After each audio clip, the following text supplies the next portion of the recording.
I read Public Domain Volume 2, Oh, quickly becoming one of my favorite books. okay. So, Public Domain, it's basically the first volume. This is volume 2, but the first volume was basically there's a writer and an artist, and they're like, Silver Age. And it's kind of like Kirby Lee. Like, one guy took all the credit, got all the credit, the other guy was the artist actually doing most of the work. And so they've been fighting, feuding, and there's a lawsuit. Of course, this creation has become like into movies, and he's really big into movies. And, there's a big cinematic universe of this character. And he's like, but I created him, but he gets no credit. Well, anyway, they find a contract, and somewhere at the end of the first volume, he basically gets the rights to publish comic books of this character. The artist does. Mhm. And so he basically has a son who's a writer, another son who's an inker. And so he basically recruits them to help him make a comic of his character that he created. So that's basically what this arc is they're basically, he's formed like a little bullpen studio with his two sons. There's another female writer, and then he hires like an old editor of his, and they kind of get like a bullpen going.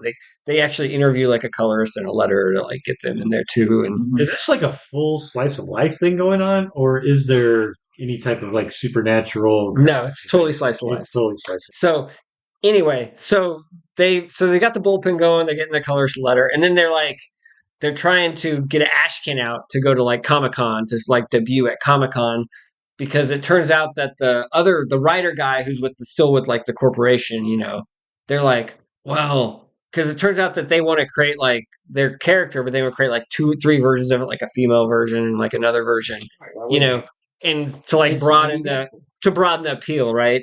And so the other people get the whiff of it, and they're like, "Oh, we need to beat them to market." Well, they put out an ash can at the Comic Con and like get their trademark out there before the other company can come in and like do it. But they have like a panel at the Comic Con, and they're like having their panel. In the middle of the panel, the movie star from the movie, the corporation calls him into a panel at the same time, and all the people get up and go to see the movie star at that panel and like leave their panel or whatever. So but yeah, it's a lot of it's about the characters and interactions between the characters and kind of slice of life, like Scott was saying. But the microcosm of it being like a comic book industry, and they're making a comic, and they're going to the Comic Con, they're making an ash can, they're getting a head, and it's just cool. It's like kind of like behind the scenes, and it's got this real kind of like Kirby Stan Lee like vibe, which I kind of dig too. So I don't know, it's just I really never entertaining. put this in at the beginning, but this is Zdarsky, correct? Yeah, Chip Zdarsky, Yeah. and he actually writes and draws it. Oh,